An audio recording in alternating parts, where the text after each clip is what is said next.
আমার ভিসা চলে আসছে, আমার ভিসা আইছে, আমার ভিসা আসছে।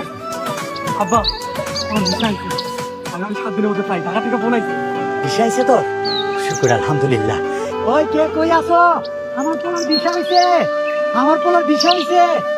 আমার বাজান তীরে চুলা দেব।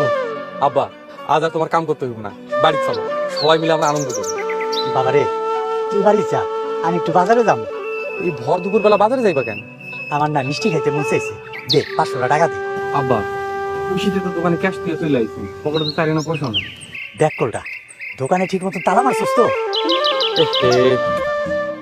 সবাই একটু চিন্তা করে দিই।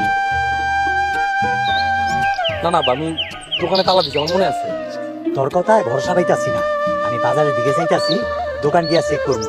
দে চাবি দে, টাকা নিতে হইব। তালা নিয়ে তোমার চিন্তা করতে হইব না, তুমি মিষ্টির দোকানে যাও, আমি নগদ বিল পরিশোধ করে দেবো না।